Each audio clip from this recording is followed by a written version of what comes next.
ಮಾಡಿದರೆ ಆ ಕ್ಷಣಕ್ಕೆ ಮಾತ್ರ ನಾವು ಕೂಡ ಅವ್ರಿಗೆ ಏಟ್ ಕೊಡ್ದಂಗಿರುತ್ತೆ ಹೊರತು ಬಟ್ ಅದು ಶಾಶ್ವತವಾದದಲ್ಲ.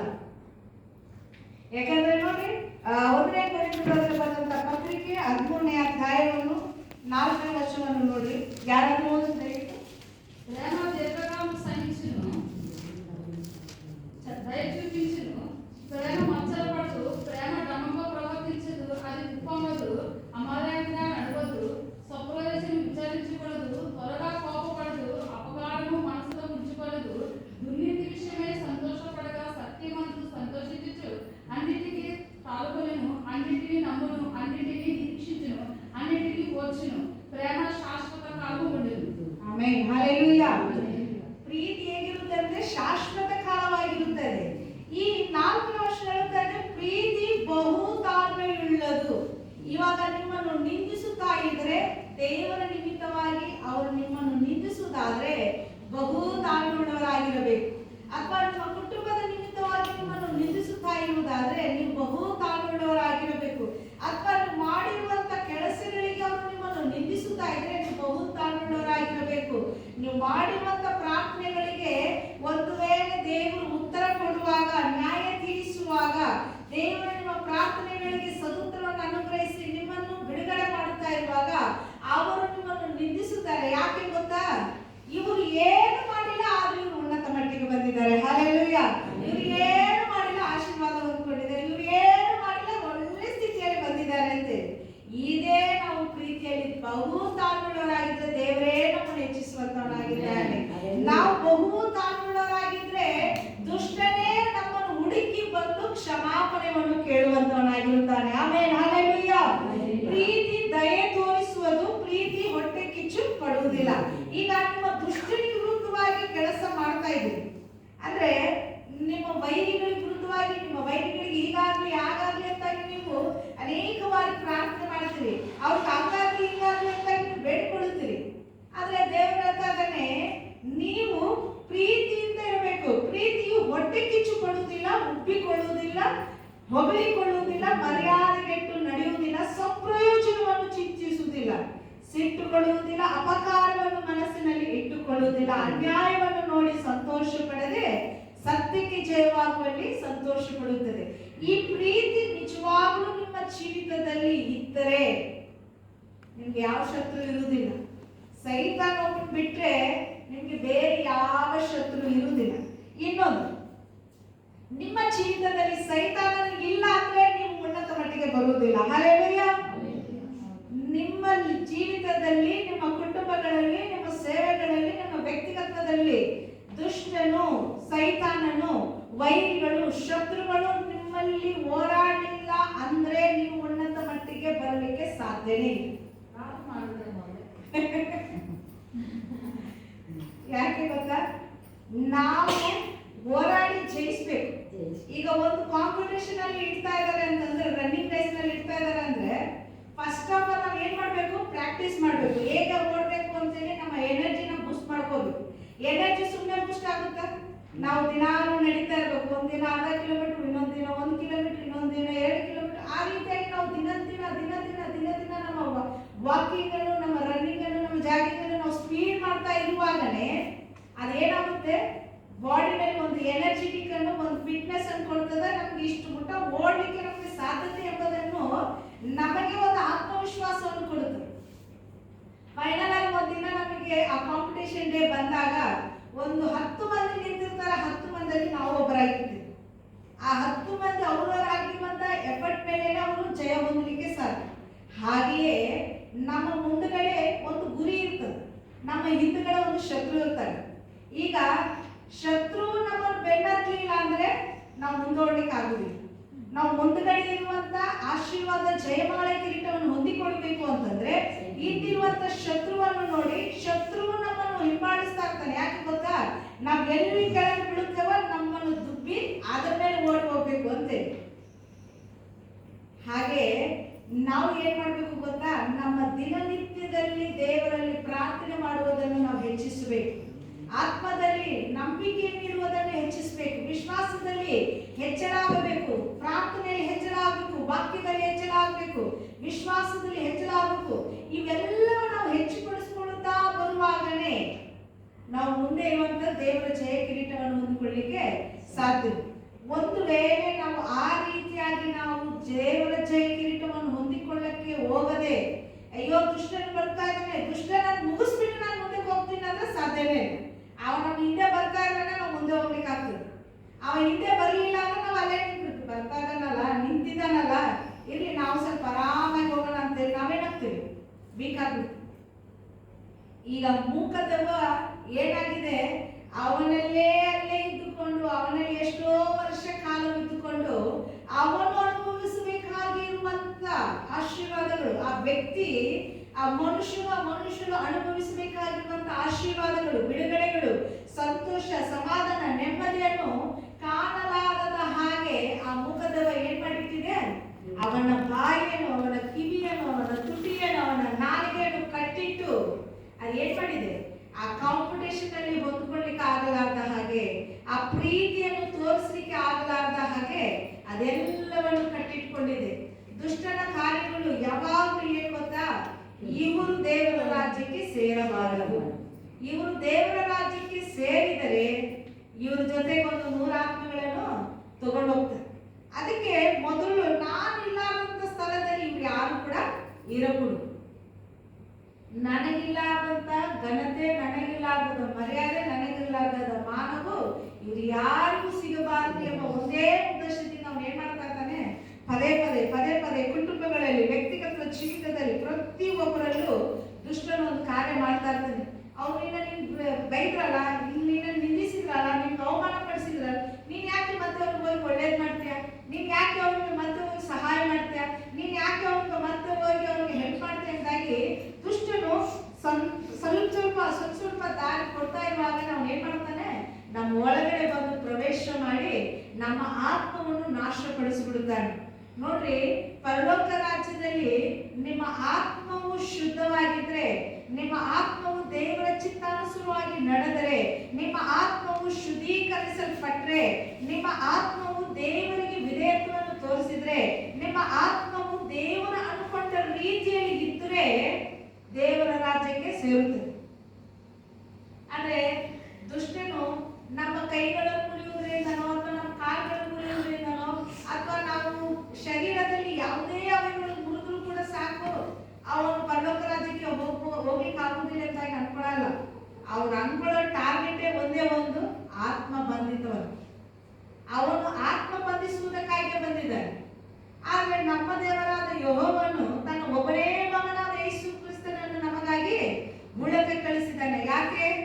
ನಮ್ಮ ಪಾಪಗಳನ್ನು ನಿವಾರಣೆ ಮಾಡುವುದಕ್ಕಾಗಿ, ನಮ್ಮ ಮೇಲೆ ದೊರೆತನ ಮಾಡುವಂತ ದುರಾತ್ಮನ ಕಾರ್ಯಗಳನ್ನು ಬಿಡುಗಡೆ ಮಾಡುವುದಕ್ಕಾಗಿ, ನಮ್ಮ ಮೇಲೆ ಆಡಳಿತ ಮಾಡ್ತಾ ಇರುವಂತ ದುಷ್ಟನ ಕಾರ್ಯಗಳನ್ನು ನೀಗಿಸುವುದಕ್ಕಾಗಿ, ನಮ್ಮ ಮೇಲೆ ಆಡಳಿತ ಮಾಡ್ತಾ ಇರುವಂತ ಪಾರಂಪರ್ಯ ಪಾಪಗಳು, ಶಾಪಗಳು, ಬಂಧಕಗಳು ಏನೆಲ್ಲ ಕಟ್ಟಲ್ಪಟ್ಟಿದೆಯೋ ಅವುಗಳನ್ನು ಬಿಡಿಸುವುದಕ್ಕಾಗಿ ದೇವರು ತನ್ನ ಒಬ್ಬನೇ ಮಗನಾದ ಯೇಸು ಕ್ರಿಸ್ತನ ಶಿಲುಬೆ ರಕ್ತದ ಮೂಲಕ ನಮ್ಮನ್ನು ಬಿಡುಗಡೆ ಮಾಡುವುದಕ್ಕೆ ಕಳಿಸಿಕೊಟ್ಟಿದ್ದಾನೆ. Amen, hallelujah. ಆತನನ್ನು ನಾವು ಹಿಂಬಾಲಿಸುವಾಗ ಆತನು ನಮಗೆ ತೋರಿಸಿಕೊಟ್ಟಂತ ಮಾದರಿಕತೆಯನ್ನೇ ನಾವು ಮಾಡಬೇಕು.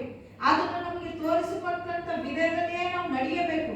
ಆತನ ವಾಕ್ಯಗಳನ್ನು ಹಿಡಿದುಕೊಂಡು ನಾವು ಉಚ್ಚರಿಸುವಾಗ ಆ ಪ್ರಾರ್ಥನೆ, ಆ ಶಕ್ತಿ ಹೇಗಿರುತ್ತೆ ಗೊತ್ತಾ? ಆ ಪ್ರಾರ್ಥನೆಯಲ್ಲಿ ದುಷ್ಟನು ನಡುಗುತ್ತಾನೆ. ಒಂದು ಸತ್ಯವಾದಂತ ಮಾತು ನಾನು ನಿಮ್ಗೆ ಹೇಳುತ್ತೇನೆ. 4 ದಿನ ಹಿಂದೆ ನಡೆದಿರುವಂತ ಒಂದು ಘಟನೆ. ಗುರುವಾರ ರಾತ್ರಿ ಚೆನ್ನಾಗಿ ಮಲ್ಕೊಂಡಿದ್ದೀನಿ. ರಾತ್ರಿ 12:30 1 ಗಂಟೆಗೆ. ಯೂಶುವಲಿ ಆ ಇಲಿ ಔಷಧಿ ನಾನು ಸಜ್ಜಾ ಮೇಲೆ ಇಡ್ತೀನಿ. ಇಲಿ ಭಯಂಕರ ಕಾಯಿಕತ್ತು ಅಂತೇಳಿ ಸಿಟ್ಟು ಬಂದು ನಿದ್ದೆ ಕಣ್ಣಿಂದ ಎದ್ದು 1 ಗಂಟೆಗೆ ಇಲಿ ಪೇಪರ್, ಔಷಧ ಪೇಪರ್ ಕೆಳಗಡೆ ಬಿತ್ತ. ಎಲ್ಲೇ ತುಳ್ಕೊಂಡು ಅಂತಂದು ಸಜ್ಜಾ ಮೇಲೆ ಇಟ್ಟು ಅದು ಹೆಂಗೋ ಇಲಿ ಅದಕ್ಕೆ ತಿಳಿಯದ ಔಷಧಿ ಬಂದನ್ನ ತಗೊಂಡ್ಬಂದು ಕಬಡ್ ಮೇಲೆ ಇಟ್ಟೈತಿ. ಪ್ಲೇಸ್ ಮಾಡೈತಿ. 2 ವಿಷಯ ಏನು ಅಂದ್ರೆ, ಆ ಇಲಿಗೆ ಪ್ಲಾಸ್ಟಿಕ್ ಬೌಲ್ನಲ್ಲೋ ಅಥವಾ ಡಿಸ್ಪೋಸಬಲ್ ಗ್ಲಾಸ್ನಲ್ಲೋ ಪೇಪರ್ನಲ್ಲೋ ಇಟ್ಟರೆ ಅದು ಊಟ ಮಾಡಲ್ಲ. ಔಷಧ ಕಳಿಸಿರ್ತೀವಿ ಅಂತ ಅದಕ್ಕೊಂದು ಜ್ಞಾನ. ಅದಕ್ಕೆ ನಾವು ಊಟ ಮಾಡುವಂತ ಸ್ಟೀಲ್ ಪ್ಲೇಟು, ಬೌಲು ಏನೋ ಒಂದು ನಾವು ಇನ್ನೂ ಅದಕ್ಕೆ ಯೂಸ್ ಮಾಡಬಾರ್ದು. ಆ ರೀತಿಯಾಗಿ ಸ್ಟೀಲ್ ಬೌಲಲ್ಲಿ ಸ್ಟೀಲ್ ಮತ್ತೆ ಅದು ಫಲ ಹೊಸದಾಗಿರ್ಬೇಕು. ಅದಕ್ಕೆ ಹಳೆಯದು ಕಚರ ಇತ್ತು ಅಂದ್ರೆ ಮುಟ್ಟಲ್ಲ. ಅದರಲ್ಲಿ ಔಷಧ ಹಾಕಿ ಮಿಕ್ಸ್ ಅಲ್ಲಿ ಇಡ್ತಾ ಇದ್ದೀನಿ. ಅದೇ ಟೈಮ್ನಲ್ಲಿ ದುಷ್ಟನು ಕೂಡ ಒಳಗಡೆ ಪ್ರವೇಶ ಮಾಡಿದ್ದಾನೆ ರಾತ್ರಿ 1 ಗಂಟೆ. ಅದು ಹೇಳ್ತಾ ಇದ್ದೆ, ಒಂದು ವೇಳೆ ಆ ಸ್ಥಳದಲ್ಲಿ ನಾನು ಒಂದು ದೇವರ ಸೇವಕಳಾಗಿ ದೇವರಿಂದ ಅಭಿಷೇಕಿಸಲ್ಪಟ್ಟವಳಾಗಿ ಇರದೇ ಇದ್ರೆ ಅದು ನನ್ನನ್ನು ಕೂಡ ಉಪಯೋಗ ಮಾಡ್ಕೊತಿದ್ದ. ಹೇಳ್ತೈತಿ, ಇಷ್ಟೆಲ್ಲ ಮಾಡಿದ್ಯಲ್ಲ, ನಿನಗೂ ಕೂಡ ಸ್ವಲ್ಪ ತ್ರಾಸ ಐತಿ, ಇದನ್ನು ಕಲಿಸಿ ನೀನು ತಿನ್ಬಿಡು ಅಂತ. ನಂಬ್ತೀರಾ ಯಾರಾದ್ರೂ? ನಂಬಲ್ಲ ನೀವು. ಸತ್ಯವಾದಂತ ಮಾತು. ಇಷ್ಟೆಲ್ಲ ಪ್ರಯತ್ನ ಮಾಡ್ತಾ ಇದೆಯಾ, ಇಷ್ಟು ತ್ರಾಸ ಐತಿ ನಿನಗೆ, ನೀನ್ ಯಾಕೆ ಸುಮ್ಮನೆ ಇದೆಯಾ, ಬಿಡು ಹೋಗ್ಲಿ. ಯಾರಿಗೋಸ್ಕರ ಏನ್ ಪ್ರೇಯರ್ ಮಾಡಿ ಅಷ್ಟೇ ಐತಿ, ಯಾರಿಗೋಸ್ಕರ ಏನ್ ಮಾಡಿದ್ರೆ ಅಷ್ಟೇ ಐತಿ, ಏನೈತಿ ಸುಮ್ಮನೆ ಕಲಿಸಿದೈತಲ್ಲ ಹಂಗೆ ಸುಮ್ಮನೆ ಟೇಸ್ಟ್ ಮಾಡಿ ನೋಡು ಅಂತ ಎಷ್ಟು 1 ತಾಸು ನನ್ನ ಜೊತೆಗೆ ಅದು ವಾದ ಮಾಡ್ತೈತಿ. ನಾನಂದೆ ಅದಕ್ಕೆ ನೋಡ್ರಿ ಅದ್ರ ಕನೆಕ್ಷನ್ ನೋಡ್ರಿ ಅದು ಹೇಗೈತಿ. ನಾನಂದೆ, ಯೇಸು ನಾಮದಲ್ಲಿ ನನ್ನ ಮನೆಯನ್ನು ಬಿಟ್ಟು ಈಗಲೇ ನೀನು ತೊಳಗು ಅಂದ ತಕ್ಷಣ ಹೋಯ್ತು.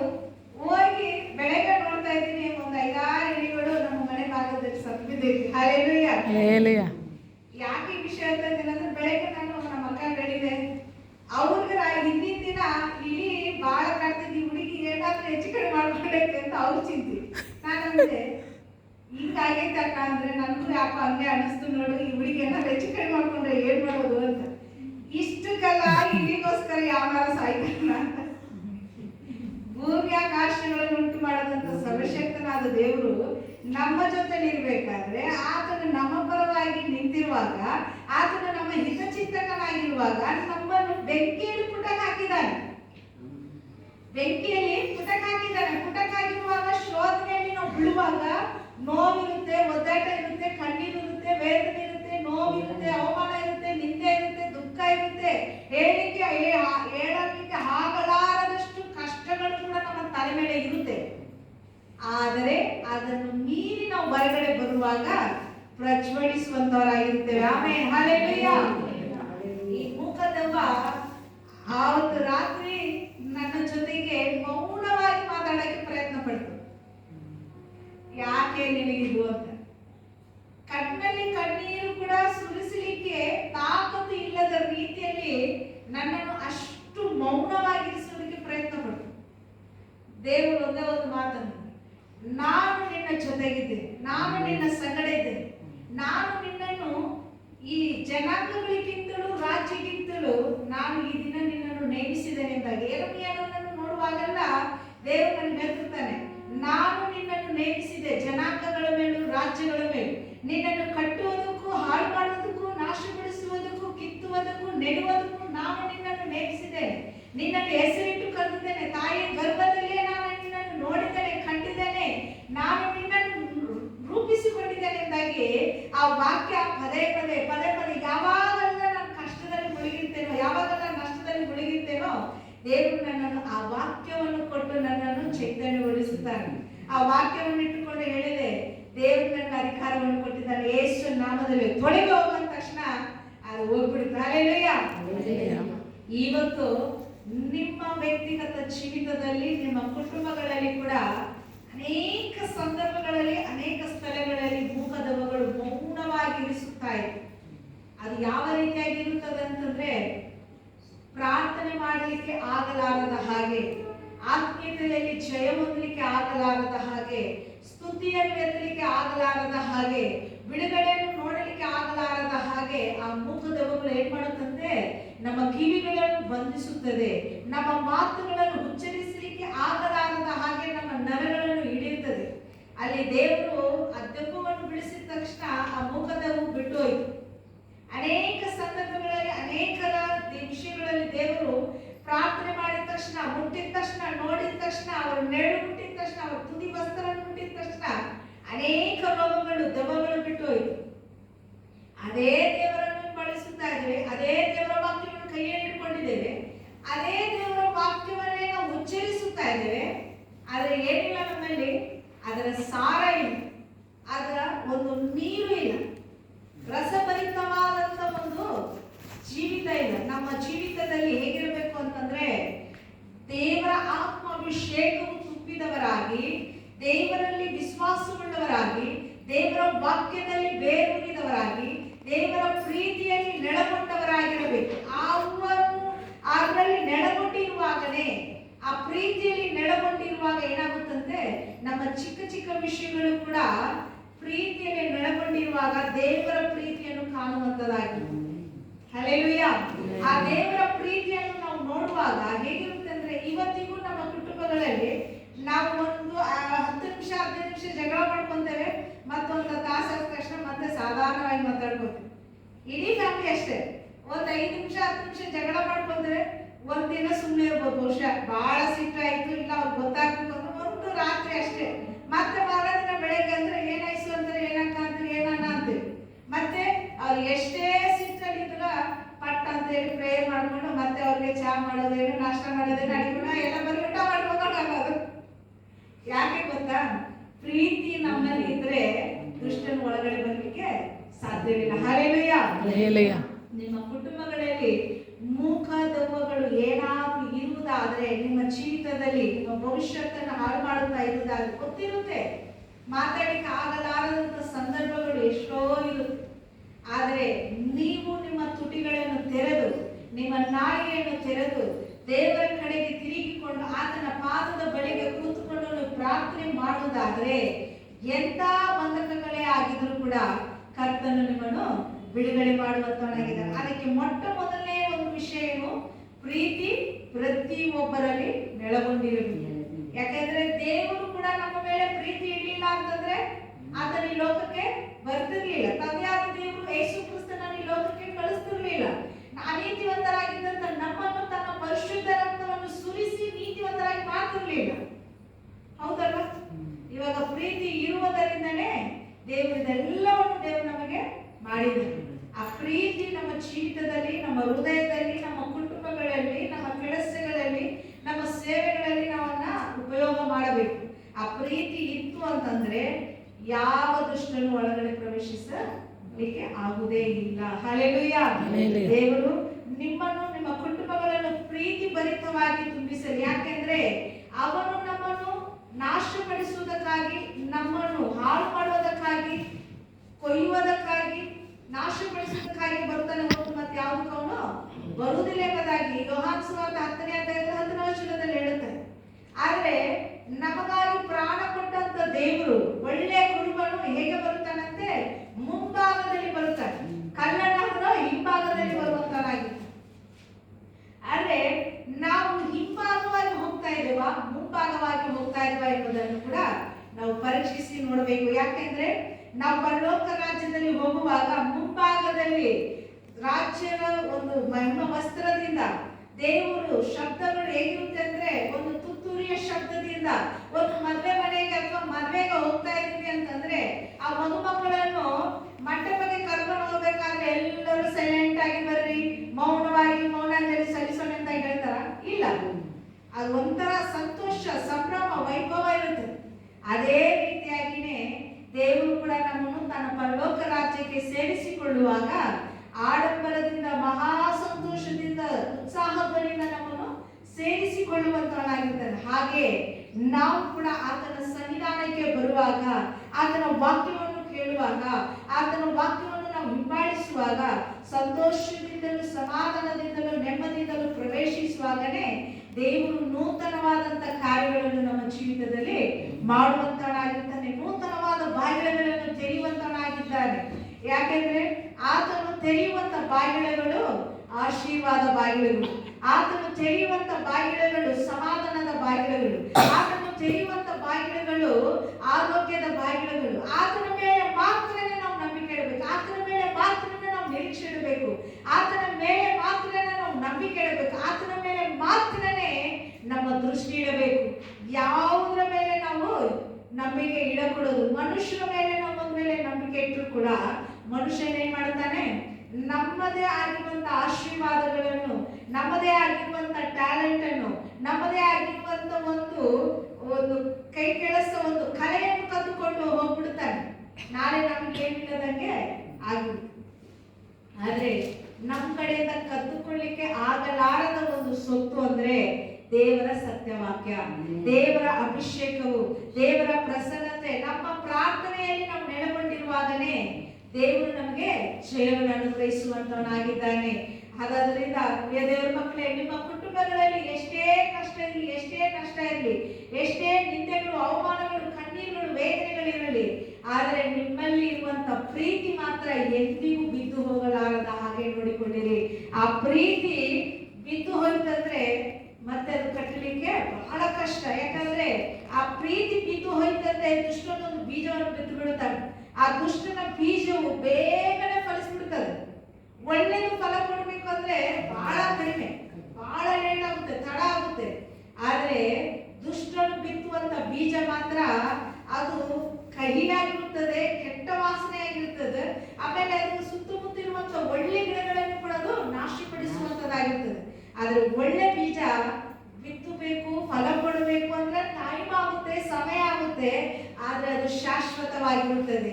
ಆ ಶಾಶ್ವತವಾದ ಪ್ರೀತಿಯಲ್ಲಿ ಇದ್ದುಕೊಂಡು ಆ ಮೂಕ ದೆವ್ವಗಳು ಏನೆಲ್ಲ ನಮ್ಮ ಜೀವಿತದಲ್ಲಿ ಅಳವಡಿಸಿಕೊಂಡು ನಮ್ಮ ಮೇಲೆ ದೊರೆತನ ಮಾಡುತ್ತಾ ಇದೆಯೋ ಅವುಗಳನ್ನೆಲ್ಲ ಒಡೆದು ನಾವು ಮುರಿದು ಹಾಕಿ ಮುಂದಕ್ಕೆ ಸಾಗುವಾಗ ದೇವರು ನಮಗಾಗಿಟ್ಟಿರುವಂತ ಜೀವ ಕಿರೀಟವನ್ನು ನಾವು ಹೊಂದಿಕೊಳ್ಳುವಂತವರಾಗಿರುತ್ತೇವೆ. ದೇವರು ಈ ಒಂದು ಚಿಕ್ಕ ವಾಕ್ಯವನ್ನು ಆಶೀರ್ವದಿಸಲಿ. ದೇವರ ನಾಮಕ್ಕೆ ಮಹಿಮೆ ಉಂಟಾಗಲಿ.